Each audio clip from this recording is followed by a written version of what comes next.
Pangalawang taon na po natin itong sineselebrate at ako naman po ay talagang overwhelmed ang aking katuwaan at kasiyahan dahil sinamahan niyo ako upang ipakita sa bayan ng Angat na may pinapakita tayong pagbabago.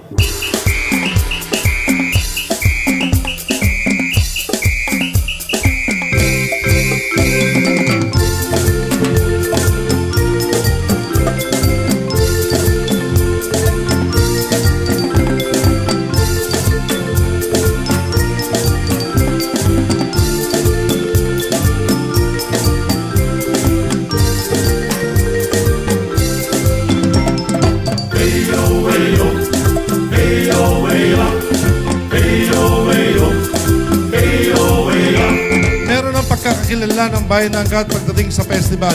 Di katulad ng araw na mukhang tanging Angat na lamang ang walang festival sa buong lalawigan ng Bulacan. Ngayon may matatawag na tayong Gulay Angat Festival na sineselebrate natin taon-taon sa buwan ng Oktubre. Ang akin din pong malugod na pagbati sa pagdiriwang ng ika-340 taong anibersaryo ng pagkakatatag ng inyong bayan at pagsasagawa ng ikalawang Gulay Angat Festival. Imagine, ang tagal-tagal na po ng pagkakatatag ng Angat.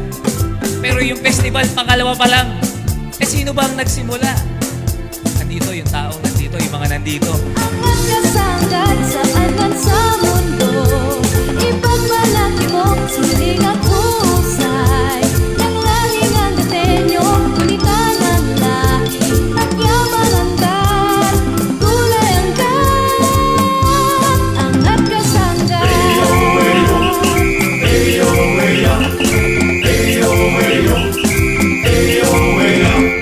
Makikita pa lang natin dito sa lugar na to, sa ating covered court, makikita natin na ibang-iba ang bayan ng Angat, no?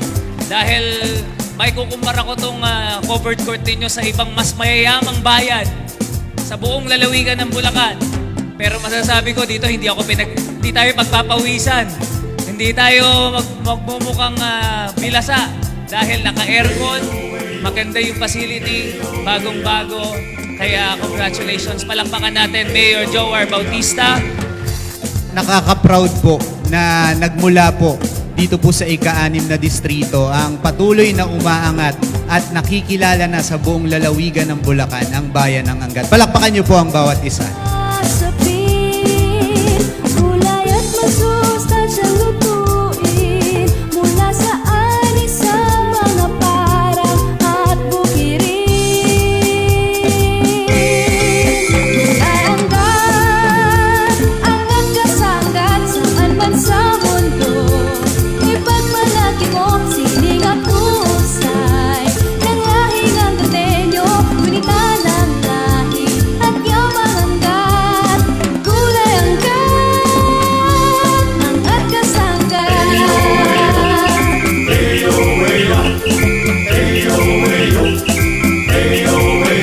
Santa Monica Dagat, aming parokya.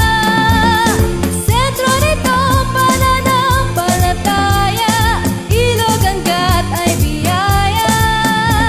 Tumidilig sa pamanagsaga ng lupa.